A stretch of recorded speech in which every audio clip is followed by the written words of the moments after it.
నమస్కారం. Public vision news కి స్వాగతం. నా పేరు రాజు. ముందుగా హెడ్లైన్ చూద్దాం.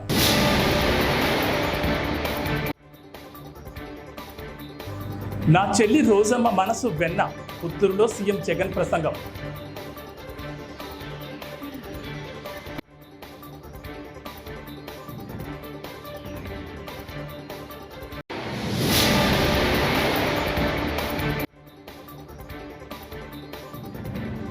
ఏలూరులో ప్రజాగళం సభ, కూటమి గెలుపును ఎవరు అడ్డుకోలేరన్న చంద్రబాబు.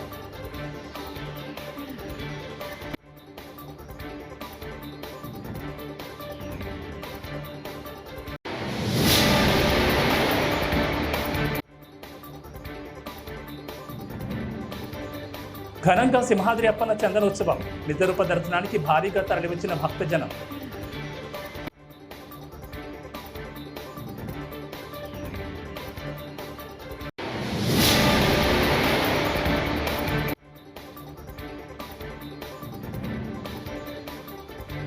రాజకీయాలకు అతీతంగా ఉంటాను, పిఠాపురం వెళుతున్నారనే ప్రచారంలో వాస్తవం లేదన్న చిరంజీవి. ఇక డీటెయిల్స్ చూస్తే ఏపీ సీఎం జగన్ నేడు నగర నియోజకవర్గం పుత్తూరులో వైసీపీ ఎన్నికల ప్రచార సభకు హాజరయ్యారు. ఎండ మండిపోతున్న ప్రజలు భారీగా తరలిరావడం ఉత్సాహం కలిగిస్తోందని, రెండు చేతులు జోడించి ప్రతి ఒక్కరికి నమస్కరిస్తున్నారని పేర్కొన్నారు. 3 రోజుల్లో జరగనున్న ఈ ఎన్నికలు కురుక్షేత్ర మహాసంగ్రామం అని అభివర్ణించారు. ఇవి ఎమ్మెల్యేలు, ఎంపీలను ఎన్నుకునేందుకు జరుగుతున్న ఎన్నికలు మాత్రమే కాదని, ఇంటింటా అభివృద్ధికి సంబంధించిన ఎన్నికలని పేర్కొన్నారు. మీ బిడ్డ జగన్ కోటేస్తే పథకాలన్నీ కొనసాగుతాయని, పొరపాటున చంద్రబాబు కోటేస్తే పథకాలన్నీ నిలిచిపోతాయని అన్నారు. చంద్రబాబు సాధ్యం కాని హామీలతో మేనిఫెస్టో ఇచ్చిన విషయం గుర్తించాలని స్పష్టం చేశారు.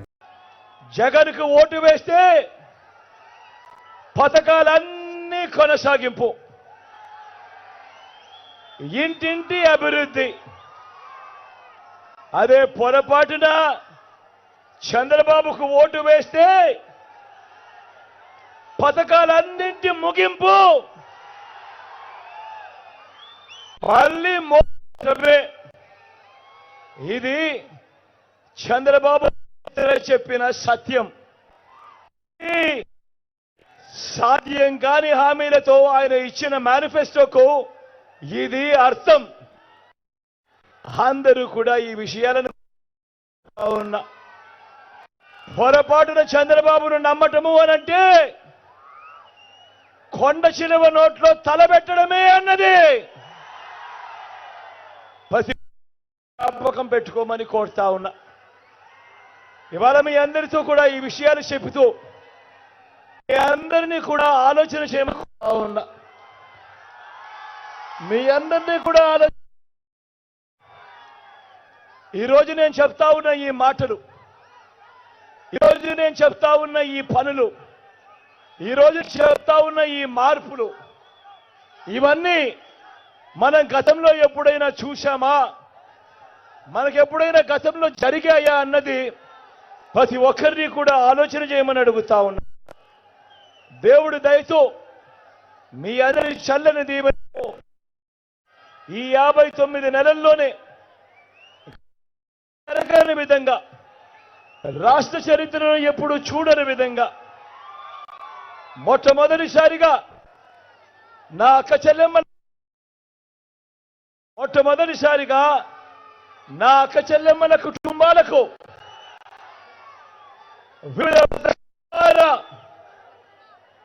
ఏకంగా 1,000 కోట్ల రూపాయలు, మరొకసారి చెప్తా ఉన్నాను, ఏకంగా. టీడీపీ అధినేత చంద్రబాబు ఏలూరులో నిర్వహించిన ప్రజాగళం సభకు హాజరయ్యారు. ఈ సందర్భంగా ఆయన ప్రసంగిస్తూ, ప్రజలు భారీగా రోడ్లపైకి తరలి రావడం చూస్తుంటే కూటమి గెలుపుని ఎవరు అడ్డుకోలేరన్న విషయం అర్థమవుతోందని, ప్రజలు ఏ వైపు ఉంటే ఆ వైపే గెలుపు మనదే అని అన్నారు. ఇక ఎన్నికలకు 3 రోజులే ఉంది, చివరి దశకు వచ్చాం. మన భవిష్యత్తును మార్చుకునేందుకు, మన పిల్లల భవిష్యత్తును మార్చుకునేందుకు ఇక 3 రోజులే మిగిలింది. అందుకే అందరూ సైకిల్ ఎక్కండి, టీడీపీ, జనసేన, బీజేపీ జెండాలు కట్టుకోండి, అక్కడి నుంచి సైకిల్ స్పీడ్ పెంచండి అని చంద్రబాబు పిలుపునిచ్చారు. ఇంకొక పక్క ఎంపీ మహేష్ యాదవ్ ఒక సామాజిక న్యాయం కోసం ఒక యాదవులకు సీట్ ఇచ్చిన పార్టీ తెలుగుదేశం పార్టీ అని చెప్పి నేను మీకు తెలియజేస్తున్నా. ఇద్దరికి కూడా సైకిల్ గుర్తే. ఏమాత్రం కూడా ఏమారకుండా మీరు ఓటేయాలి. వైసీపీ ప్రభుత్వ అవినీతికి, దోపిడీకి ముగింపు పలకాలి. సంక్షేమాన్ని అన్ని చోట్ల అభివృద్ధికి, ప్రజాస్వామ్య పరిరక్షణకు, స్వేచ్ఛకు కూడా నాంది పలకాల్సిన బాధ్యత మన మీద ఉంది. మీరు ఓటేసేది ఒక రాజకీయ పార్టీకే కాదు, రాష్ట్ర భవిష్యత్తుకు ఓటేస్తున్నారు. ఇక్కడే మా తమ్ముళ్ళు ఉన్నారు, జన సైనికులు, జనసేనాని అధినేత పవర్ స్టార్ పవన్ కళ్యాణం సమాజ హితం కోసం ముందుకొచ్చిన వ్యక్తి. పడరాని అవమానాలు పడ్డాడా లేదా తమ్ముళ్ళు అడుగుతున్నా మిమ్మల్ని. అదే మరి ఇక్కడే తెలుగుదేశం కుటుంబ సభ్యులు ఇక్కడే ఉన్నారు. నేను ఒకటే మిమ్మల్ని అందరికీ విజ్ఞప్తి చేస్తున్నా, బీజేపీ కార్యకర్తలకు, నాయకులు. ఘనంగా సింహాద్రి అప్పన్న చందనోత్సవం జరిగింది. నిజరూప దర్శనానికి భారీగా భక్తులు తరలివచ్చారు. ఈ క్షేత్రంలో ప్రతి ఏడాది వైశాఖ శుద్ధ తదియ రోజున చందనోత్సవ కార్యక్రమం జరుగుతుంది. స్వామివారి మూర్తిపై ఉన్న 12 మణుగుల చందనాన్ని వరిచి నిజ రూపాన్ని తిలకించడానికి భక్తులకు అనుమతిస్తారు. అలా ఈ రోజున 1 గంటకు స్వామివారిని సుప్రభాత సేవతో మేల్కొల్పి ప్రత్యేక పూజలు నిర్వహించారు. అనంతరం స్వామివారిపై ఉన్న చందనాన్ని చాలా సున్నితంగా వరిచారు. ఆనవాయితీ ప్రకారం అనువంశిక ధర్మకర్త పూసపాటి అశోక్ గజపతిరాజు తొలి దర్శనం చేసుకున్నారు. ఆ తర్వాత తెల్లవారుజామున 2:30 నుంచి భక్తులను అనుమతించారు. స్వామివారి నిజ రూప దర్శనానికి కేవలం 12 గంటల వ్యవధి మాత్రమే ఉంటుంది. అందువలన ఆ స్వామిని దర్శించుకోవడానికి అనేక రాష్ట్రాల నుంచి భక్తులు తండోపతండాలుగా ఈ క్షేత్రానికి తరలివచ్చారు.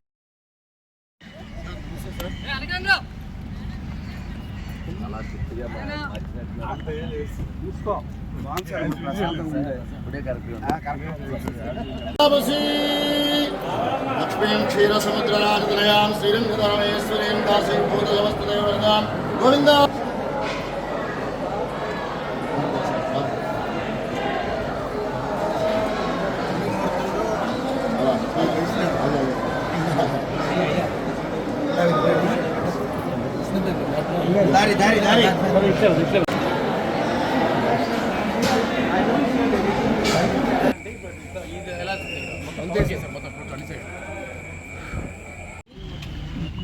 ప్రొద్దుటే వాళ్ళకి ప్రోటోకాల్ దర్శనం ఇప్పించి పూర్తిగా పేదలకే భగవంతుడు దగ్గరగా ఉండాలని ఏర్పాటు చేశారు. అలాగే ప్రభుత్వం కూడా చాలా కాలం నుంచి దగ్గర 50 సంవత్సరాల నుంచి వివాదంగా ఆగిపోయిన రోడ్లు ఏవైతే ఉన్నాయో, సింహాద్రి అప్పన్న దగ్గరికి రావడానికి మెయిన్ రోడ్లు ఏవైతే ఉన్నాయో అన్నీ చాలా వెడల్పు చేసి నిజంగా ఒక ప్రాకారంలాగా ఈ రోడ్లని ఏర్పాటు చేసి భక్తులకి ఇక నుంచి ఏ రకంగా సింహాద్రి అప్పన్నకి చందనోత్సవం కానీ, గిరి ప్రదక్షిణ కానీ ఎటువంటి కష్టాలు రాకుండా ఏర్పాటు చేసింది ప్రభుత్వం. అలాగే కమిషనర్ గారు, ఈవో గారు వీళ్ళందరూ కూడా అణువు చాలా జాగ్రత్తగా చేయాలని కార్యక్రమం ఈసారి ఏర్పాటు చేయడం చాలా సంతోషం, చాలా ఆనందం. సంబంధించినటువంటి ఇలవేల్పు వరాహలక్ష్మీ నరసింహస్వామి గారి సంవత్సరానికి ఒకసారి వచ్చేటువంటి అరుదైన అవకాశం నిజరూప దర్శనం. ఎప్పుడు చందనం కప్పబడి ఉండేటువంటి ఆ ఉగ్ర రూపాన్ని శాంతపరిచే విధంగా ఈ చందనం కప్పబడి ఉండేటువంటి రోజుల్లో ఈరోజు ప్రత్యేకత ఆయన నిజరూపాన్ని దర్శనం చేసుకునేటువంటి భాగ్యం. గత 25 ఏళ్ళగా నేను కూడా ఈ దర్శనంలో పాల్గొనడం ఆ పూర్వజన్మ సుకృతం. మా నాన్నగారితో వచ్చి దర్శనం చేసుకునేవాడు. ఆ రకంగా ఈరోజు ఈ దర్శన భాగ్యం కలగటం దినదినం. తాను రాజకీయాలకు అతీతమని పద్మవిభూషణ్ గ్రహీత మెగాస్టార్ చిరంజీవి అన్నారు. శుక్రవారం ఆయన ఢిల్లీ నుంచి హైదరాబాద్ చేరుకున్నారు. ఆయన నిన్న భారత 2వ అత్యున్నత పురస్కారాన్ని అందుకున్నారు. ఈరోజు హైదరాబాద్ చేరుకున్న చిరంజీవిని శంషాబాద్ విమానాశ్రయంలో మీడియా పలకరించింది. ఈ సందర్భంగా ఆయన మాట్లాడుతూ తాను రాజకీయాలకు అతీతంగా ఉంటానని చెప్పారు. తాను తన తమ్ముడు పవన్ కళ్యాణ్కి మద్దతుగా పిఠాపురం వెళ్తున్నాననే ప్రచారంలో వాస్తవం లేదన్నారు. పిఠాపురానికి తాను రావాలని కళ్యాణ్ కోరుకోడన్నారు. కళ్యాణ్ బాబు ఎప్పుడు బాగుండాలని, జీవితంలో అనుకున్నది సాధించాలని కోరుకుంటానన్నారు. పద్మవిభూషణ్ అవార్డు ఇవ్వటం నిజంగా చాలా ఆనందంగా, సంతోషంగా ఉంది. సో భారత ప్రభుత్వానికి, దానికి వెనకుండి ఈ అవార్డు రావడానికి కారణభూతులైన ప్రతి ఒక్కరికి నా హృదయపూర్వక ధన్యవాదాలు తెలియజేస్తున్నాను. అండ్ ముఖ్యంగా ఈ అవార్డు రావటం వెనుకాల నా కృషి, నా కళాసేవ ఈ సమాజానికి ఎంతో కొంత ఇతోధికంగా నేను చేసినటువంటి సేవలు ఇవన్నీ పక్కన పెడితే నన్ను గుండెలో పెట్టుకుని ఆదరించి ప్రేమించినటువంటి నా అభిమానులు, అలాగే ప్రేక్షకులు, అలాగే నాకు ఎన్నో అవకాశాలు ఇచ్చి ఈ రోజున నన్ను నేను లాగా తీర్చిదిద్దుకోవడానికి కారణభూతమైనటువంటి నా డైరెక్టర్స్కి, నా నిర్మాతలకి, నా ఇతర టెక్నీషియన్స్కి, ప్రతి ఒక్కరికి ఎవరైతే దోహదపడ్డారో ప్రతి ఒక్కరికి నేను ధన్యవాదాలు తెలియజేసుకుంటూ ఈ అవార్డు ఇదంతా వారి సహకారం నేను ఈ ఎత్తుకు ఎదగడానికి కారణమైనటువంటి వారందరిది. కాబట్టి ఈ సందర్భంగా మరొకసారి నా సంతోషాన్ని తెలియజేసుకుంటూ నేను ధన్యవాదాలు తెలియజేస్తాను. ఏమండి, నిజంగా ఇది వారికి ఎంతైనా రావడం. భూముల సర్వేలన్నీ పూర్తయి ల్యాండ్ టైటిలింగ్ చట్టం అమల్లోకి వస్తే భూ వివాదాల పరిష్కారం మరింత సులభమవుతుందని ఏపీ రాష్ట్ర ప్రభుత్వ సలహాదారు సజ్జల రామకృష్ణారెడ్డి స్పష్టం చేశారు. ఎన్నికల్లో లబ్ధి పొందేందుకే చంద్రబాబు ల్యాండ్ టైటిలింగ్ చట్టంపై కావాలని దుష్ప్రచారం చేస్తున్నారని ఆయన మండిపడ్డారు. కేంద్రం తెచ్చిన ల్యాండ్ టైటిలింగ్ చట్టానికి నాడు చంద్రబాబు ప్రభుత్వమే పూర్తిగా ఆమోదముద్ర వేసిందని ఆయన గుర్తు చేశారు. ల్యాండ్ టైటిలింగ్ చట్టం అనేది భూ యజమానికి ప్రభుత్వం తరపున పూర్తి హామీ ఇవ్వడమేనని సజ్జల స్పష్టం చేశారు. నేను దీంతోనే ఎందుకు మొదలు పెడుతున్నా అంటే, ఒకటి, దీంట్లో ఉన్న కంటెంట్, వీళ్ళు మనుషుల పిశాచాల, రాక్షసులు కూడా కాదు. ప్రజల జీవితాలతో ఎందుకు ఆడుకోవాలనుకుంటున్నారు? ప్రజల జీవితాలతో, రాష్ట్ర ప్రజల జీవితాలతో ఏమాత్రం ఎంతో కొంత ఆస్తి ఉన్నా, స్థిరాస్తి ఉంటే వాళ్ళను భయపెట్టి భయభ్రాంతములు చేసి వాళ్ళు అనుకున్న రకంగా ఏదో సాధించాలనే దాంతో ఆ దుగ్ధతో ఇలా చేసినారని ఇక్కడ అర్థమవుతుంది. మీకే గమనిస్తున్నారు, తోడేళ్ళు పైనంతా, కిందేమో కూటమి అధికారంలోకి రాగానే ల్యాండ్ టైటిలింగ్ యాక్ట్ చట్టం రద్దు, కింద చంద్రబాబు ఫోటో. వీళ్లకు సిగ్గు శరము ఉంటే, వీళ్ళు నిజంగా ఇది ఒక రాజకీయ పార్టీ అయితే ఇదే పద్ధతి ప్రజల్లోకి వెళ్ళడం. ల్యాండ్ టైటిలింగ్ యాక్ట్ అనేది ఏదైతే ఇప్పుడు వీళ్ళు అన్నట్టు నిజంగా రద్దు చేసేదైతే, ఈ ల్యాండ్ టైటిలింగ్ యాక్ట్ బిల్లు పెడుతున్నప్పుడు ఎందుకు దాన్ని తెలుగుదేశం పార్టీ సపోర్ట్ చేసింది? ఏపీ అభివృద్ధి చెందాలంటే టీడీపీ అధినేత చంద్రబాబు అధికారంలోకి రావాలని సినీ నటుడు నారా రోహిత్ అన్నారు. శ్రీ సత్యసాయి జిల్లా పుట్టపర్తి నియోజకవర్గంలో పల్లె సింధూరారెడ్డికి మద్దతుగా ఆయన ఎన్నికల ప్రచారంలో పాల్గొన్నారు. అనంతరం నేడు విడుదలైన ప్రతినిధి 2 సినిమాను కొత్త చెరువు సందీప్ థియేటర్లో ప్రేక్షకులతో కలిసి వీక్షించారు. విధ్వంసంతోనే జగన్ పాలన ప్రారంభమైందని మండిపడ్డారు. వైకాపా పాలనలో రాష్ట్రం చాలా ఏళ్లు వెనక్కి వెళ్ళిందని ఆవేదన వ్యక్తం చేశారు. అందరి జీవితాలు బాగుంది, నెక్స్ట్ రాబోయే తరాల భవిష్యత్తు బాగుంది. సో ఖచ్చితంగా మేనిఫెస్టో అమలు చేయగలుగుతారు తెలుగుదేశం పార్టీ. చాలా మంచి మేనిఫెస్టో ఇవ్వడం, అన్ని వర్గాల వాళ్ళు అందరికీ సహాయం చేయాలి. 5 సంవత్సరాల్లో రాష్ట్రం చాలా వెనకబడిపోయింది. అది బేసిక్గా మనం అదే అంటున్నాను కదా, ఇందాక మనం తెలంగాణతో పోటీ పడతాం. కొత్త రాష్ట్రం అయినా సరే, క్యాపిటల్ లేకపోయినా సరే, 2014 నుంచి 19. కానీ 19 తర్వాత ఈ రాష్ట్రం ఒక క్యాపిటల్ లేకుండా, అసలు ఏ కొత్త కంపెనీ రాకుండా, ఎన్నో కంపెనీలు, ఉన్న కంపెనీలు కూడా తరలిపోయే పరిస్థితి. సో ఈ ప్రభుత్వంలో చాలామంది చాలా రకాల ఇబ్బందులు పడ్డారు. అక్కడ మొదలెట్టిందే ఒక విధ్వంసంతో, ప్రజావేదికను కూల్చేయడంతో. తర్వాత ప్రతి ఒక్కరి జీవితాల్లో ఏదో ఒక విధంగా ఇబ్బంది పెట్టారు. లాస్ట్లో అయితే ల్యాండ్ టైటిలింగ్ అండ్ యాక్ట్ అని చెప్పి ఒకటి తీసుకొచ్చారు. దానివల్ల ప్రతి ఒక్కరు భయభ్రాంతులకు గురయ్యారు. సో ఈ ప్రభుత్వంలో ఎవరూ ఆనందంగా లేరు.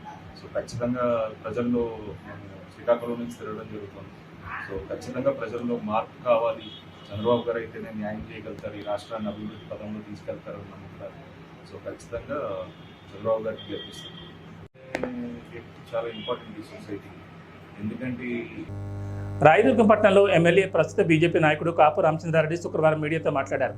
సీఎం జగన్మోహన్ రెడ్డి బీటీపీకి నీరు ఇవ్వడానికి సిద్ధంగా లేరన్నారు. కళ్యాణదుర్గంలో పర్యటించిన జగన్ బీటీపీపై మాట్లాడకపోవడం రైతన్నలు మోసం చేయడమే అన్నారు. కూటమి ప్రభుత్వంతోనే బీటీపీకి నీరు వస్తాయన్నారు. ప్రజలు తప్పకుండా కూటమి ఎమ్మెల్యే అభ్యర్థులను గెలిపించాలని కోరారు. రైతుల యొక్క బాగు కోసం ఈ ప్రెస్ మీట్ని నేను నిర్వహిస్తున్నాను. నిన్నటి రోజున గౌరవ ముఖ్యమంత్రి జగన్మోహన్ రెడ్డి గారు కళ్యాణ దుర్గానికి వచ్చింది. మీ అందరికీ తెలిసినట్టుగా ఆయన బీటీపీ గురించి ఏమీ మాట్లాడారు. నేను చెప్పేది ఒకటే, ఈ ప్రాంతంలో పుట్టి పెరిగిన వాడిగా మన శరీరంలో రక్తం ఏ విధంగా అవసరమో రైతుకు నీళ్లు అంత అవసరం.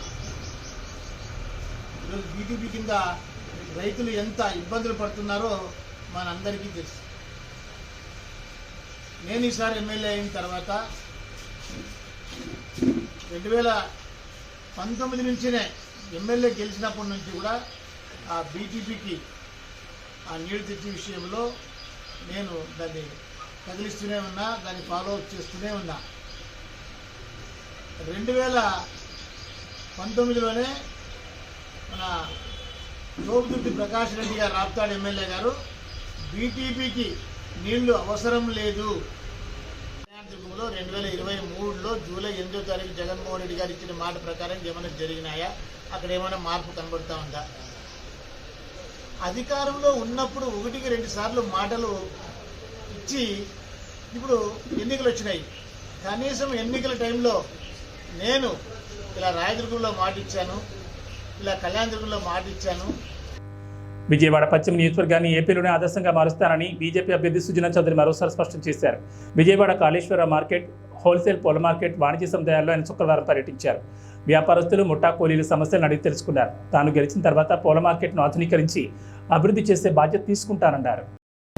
పశ్చిమ నియోజకవర్గంలో కాళేశ్వర మార్కెట్, ఫ్లవర్ మార్కెట్ రెండు కూడా ఉదయాన్నే ఈ కూరగాయల వ్యాపారం చేసిన వాళ్ళని, పూల వ్యాపారం చేసిన వాళ్ళని కూడా కలవడం జరిగింది. ఇక్కడ వ్యాపారం చేసిన వాళ్ళకి చిరు సమస్యలు ఉన్నాయి. దాంతోపాటు మౌలిక సదుపాయాలు చాలా తక్కువగా ఉన్నాయి. వాళ్ళకి బాత్రూమ్లు కానీ, నీటి సమస్య కానీ ఇవన్నీ ఉన్నాయి. అవి కొంచెం శుభ్రంగా కావాలని అడిగారు. అన్నిటికంటే ఎక్కువ సంతోషకరమైనది ఏంటంటే, ముఠా కార్మికులను అడిగితే ఇక్కడ చేసుకునే వ్యాపారస్తులను మమ్మల్ని బాగా చూసుకుంటున్నారు. వ్యాపారస్తుల దగ్గర సమస్యలు తెలుసుకొని వాళ్ళ సమస్యలను కనుక పరిష్కరిస్తే మేము సంతోషంగా ఉంటాం అని చెప్పడం కూడా జరిగింది. అది చాలా సంతోషకరం. అది అంటే ఒక మంచి వాతావరణంలో వాళ్ళు వ్యాపారం చేసుకుంటున్నారు. చిన్న వ్యాపారం అయినప్పటికీ కూడా అందరూ సంతోషంగా ఉండాలని చెప్పి ఈ గత 5 సంవత్సరాల్లో ఉన్న సమస్యలు కూడా అక్కడైతే 33% దాటి ఇంక్రీజ్ చేస్తూ ఉన్నారు. కాబట్టి అదొకటి అడిగారు. వ్యాపారస్తులందరికీ కూడా దండుగా ఉండి ఎట్టి పరిస్థితుల్లోనూ ఎటువంటి రకమైన సమస్యలు రాకుండా లోగడ ఎట్లాగైతే చిన్నదానికి పెద్దదానికి డబ్బులు, కరప్షను ఇవన్నీ ఎక్కువైనాయి అన్నారు. అవి కాకుండా మేము గట్టిగా వాళ్ళకి అండగా నిలబడతాం. ఒకవేళ ఈ మార్కెట్ని అటు ఇటు జరిపి ఇంకా బాగా కట్టాలంటే. జనసేన నేత పవన్ కళ్యాణ్ శుక్రవారం రాత్రి విజయవాడ పశ్చిమలో వారాహి విజయపేరి యాత్రపై వైసీపీ నేత పోతిన మహేష్ స్పందించారు. ఆయన మాట్లాడుతూ 30 కోట్లకి పవన్ కళ్యాణ్ ఎన్డీఏ పశ్చిమ ఎమ్మెల్యే అభ్యర్థి సుజనా చౌదరికి టికెట్ అమ్ముకున్నారని అన్నారు. సుజనా చౌదరి ఢిల్లీలో బాగా మాట్లాడితే పవన్ కళ్యాణ్ ఏం చేస్తారని ప్రశ్నించారు. కొత్త తరం నాయకులను తయారు చేస్తానని పవన్ చెప్పడం విడ్డూరంగా ఉందన్నారు. 300 రూపాయలతో తీసుకొచ్చిన పెయిడ్ జనం అయినా కూడా సభ నిండుగా లేదని అందరూ కూడా మాట్లాడుకుంటూ ఉన్నారు. గతంలో నేనున్నప్పుడు ఎలాంటి మీటింగులు జరిగినాయి, కానీ ఈరోజు మేము లేకపోబట్టి ప్రజలు కూడా పశ్చిమ నియోజకవర్గంలో పవన్ కళ్యాణ్ గారిని ఆదరించలా. కూటమి మీటింగ్ ఫ్లాప్ అయ్యింది. పంజా సెంటర్ సాక్షిగా ముస్లింల మీద పవన్ కళ్యాణ్ విషపు పంజా విసిరారు. 4% మైనార్టీల రిజర్వేషన్లు రద్దు సబబే అని పంజా సెంటర్ వేదికగా మాట్లాడారు. బీజేపీ ఏదైతే ముస్లిం రిజర్వేషన్ల రద్దుకి ప్రకటన చేసిందో దానికి అనుకూలంగానే పవన్ కళ్యాణ్ గారు కూడా 4% రిజర్వేషన్లు సబబే అని మాట్లాడి ముస్లింల పట్ల ఆయన వ్యతిరేక భావాన్ని చూపించారు. మీటింగ్ మొదట్లో ఏం మాట్లాడారు? బలమైన నాయకుల సమూహం ఉండాలని చెప్పారు. కొద్దిసేపు ఆగి నాయకులు కాదు కార్యకర్తలు ఉంటారు, వేరే మహిళలు ఉంటారని మాట్లాడుతున్నారు. అంటే మీ ప్రసంగంలో మొదటేది మాట్లాడతారో తర్వాత ఏది మాట్లాడతారో మీకే గుర్తుండదో, మీరే గందరగోళపడతారు. మీరు ప్రజలకి ఏం మేలు చేస్తారు? ఇంకా ప్రజలకి ఏం మేలు చేస్తారు? సమాధానం చెప్పండి. పాలిటిక్స్ అంటే ఏదో సరదా కాదండి. మీకేం సరదా? మాలాంటి నాయకులు నమ్మి ఆస్తులు సంపాదించడం సరదానా? లేకపోతే ఆడపిల్లల్ని మీ ఆనందానికి వాడుకొని వదిలేయడం మీకు సరదానా? ఏం సరదా మీకు? బాధ్యత లేనటువంటి వ్యక్తి మీరు. కుటుంబాన్ని, భార్యని, పిల్లల్ని ప్రేమించే బాధ్యత లేని వ్యక్తి మీరు. రాష్ట్ర టీడీపీ కూటమి అభ్యర్థి వెనిగండ్ల రాము విజయాన్ని కాంక్షిస్తూ వంటల స్టార్ కుమారి ఆంటీ ప్రచారం చేశారు. స్థానిక పెదకూరుపాడులో రాముతో ప్రచారంలో ఆమె పాల్గొన్నారు. రాము మంచి మనసున్నవారని, గుడివాడ అభ్యర్థి ఆయనతోనే సాధ్యమవుతుందని తెలిపారు. స్థానికురాలైన నేను 20 ఏళ్లుగా గుడివాడను చూస్తున్నానని, ఇప్పటి వరకు ఏం అభివృద్ధి జరగలేదన్నారు. రామును గెలిపించి గుడివాడ అభివృద్ధికి నాంది పలకాలన్నారు. బాగున్నారా? నేనమ్మా మీ కుమారి ఆంటీని. కుమారి ఆంటీ ఏంటి హైదరాబాద్ నుంచి ఇక్కడికి వచ్చిందని అనుకుంటున్నారా? రావాల్సి వచ్చిందండి. ఎందుకంటే 15 సంవత్సరాల కింద గుడివాడ ఎలా ఉందో ఇప్పుడు కూడా గుడివాడ అలాగే ఉందండి. గుడివాడ అభివృద్ధి చెందాలంటే అందరం రావాలి, అందరం కలిసికట్టుగా చేసుకుంటేనే మన అభివృద్ధి అనేది మన చేతుల్లోనే ఉందండి. కాబట్టి ఆ అభివృద్ధి కోసం నేను హైదరాబాద్ నుంచి నా స్వస్థ స్థలమైన పెద్దరికిపాడికి రావడం జరిగిందండి. సో వెనిగండ్ల రాము గారు ఈ తెలుగుదేశం పార్టీ మహా కూటమిని ఘన విజయం చేసి అఖండ విజయం చేకూర్చాలని మనస్ఫూర్తిగా కోరుకుంటున్నాను. అలాగే మనకి ఇప్పుడు వరకు ఉపాధి లేదు, అంటే ఉపాధి అంటే మనకి ఒక ఉద్యోగాలు లేవు. అలా లేకనే కదా మనకు ఒక పరిశ్రమలు లేకనే కదా మేము ఇక్కడి నుంచి పొట్టకూటి కోసం అక్కడ దాకా వెళ్లాల్సి వచ్చింది. ఆ అభివృద్ధి అనేది ఇక్కడే ఉంటే నేను ఇక్కడి నుంచి అక్కడికి వెళ్లాల్సిన అవసరం ఉండేది కాదు. సో ఆ అభివృద్ధి ఏ ఊరికి ఆ ఊరు అభివృద్ధి అంటే నాయకుడు అనేది మంచి నాయకుడు వస్తేనే ఆ అభివృద్ధి అనేది విజయవంతం అవుతుందండి. సో ఈసారి మహాకూటమి వచ్చింది, అందరూ కలిసి ఉంటే కలదు సుఖం. ఆ మహాకూటమిని విజయం చేకూర్చాలని మనస్ఫూర్తిగా కోరుకుంటూ చేస్తారని నా అభిమానులందరికీ కూడా వెనిగండ్ల రాము గారిని ఘన విజయంతో గెలిపించాలని మనస్ఫూర్తిగా కోరుకుంటున్నా. అలాగే గ్లాసు గుర్తైన బాల శౌర్య గారిని కూడా గెలిపించాలని మనస్ఫూర్తిగా కోరుకుంటున్నానండి. ఈసారి గనక మనం ఇట్లాగే ఉంటే ఎప్పుడు ఇక గుడివాడ ఎలా ఉందో 15 సంవత్సరాల నుంచి నేను ఇక్కడ లేని 15 సంవత్సరాల నుంచి ఎలా ఉందో అప్పటి నుంచి ఇప్పటి వరకు అలాగే ఉందండి. ఈ గుడివాడను అనేది మనం అభివృద్ధి చేసుకోవాలంటే ఖచ్చితంగా గెలిపించుకోవాలండి. అలాగే ఈ సందర్భంగా నేను మన అందరినీ కూడా కోరుకుంటున్నానండి. రానున్న ఎన్నికల్లో తనను గెలిపిస్తే చంద్రగిరి తలరాతను మార్చి చూపిస్తానని చంద్రగిరి టీడీపీ ఎమ్మెల్యే అభ్యర్థి పులివర్తి నాని అన్నారు. గురువారం తిరుపతి రూరల్ మండలంలోని ఓ ప్రైవేట్ హోటల్లో మండల అధ్యక్షుడు ఈశ్వర్రెడ్డి, శ్రీధర్ వర్మ, దశరథ నాయుడుతో కలిసి నియోజకవర్గ యువత కోసం ప్రత్యేక మేనిఫెస్టో విడుదల చేశారు. అనంతరం ఆయన మాట్లాడుతూ రానున్న ఎన్నికల్లో కూటమి అభ్యర్థులను గెలిపించాలని ప్రజలను కోరారు. ఈ చంద్రగిరి నియోజకవర్గాన్ని ఏ విధంగా 25 సంవత్సరాలు వెనక్కి నెట్టాడో మీకందరికీ తెలుసు. వాటిని కూడా కొన్ని ఉదాహరణలతో పాటు మేము యువత కోసం 24వ సంవత్సరం గెలిచిన వెంటనే తెలుగుదేశం పార్టీ వచ్చిన వెంటనే యూత్ మేనిఫెస్టో ఒకటి రిలీజ్ చేస్తాను ఈరోజు. దానికి సంబంధించినటువంటి ఐవి కూడా మీకు ప్రదర్శిస్తాం. ఎవరెవరు ఏ కంపెనీస్ పెడతారు విత్ ఎవిడెన్సు, ఇది మీరు కూడా సేవ్ చేసి పెట్టుకోవచ్చు. విత్ ఇన్ 1 ఇయర్లో మేము స్టార్ట్ చేస్తాం ప్రూఫ్స్తో సహా. ఎందుకంటే భాస్కర్ రెడ్డి లాగా ఎలక్షన్ వచ్చినప్పుడు ఒక మాట, ఎలక్షన్ అయినాక పోయి సీఎం ఆఫీస్లోనో హైదరాబాద్లో రియల్ ఎస్టేటో లేదంటే దుబాయ్లో రెడ్ శాండ్ వ్యాపారమో చేసుకున్న అలవాటు మాకు లేదు. కాబట్టి ఈ విషయాలు చెప్పదలుచుకున్నాం మీకు. చంద్రగిరి నియోజకవర్గం 10 సంవత్సరాలుగా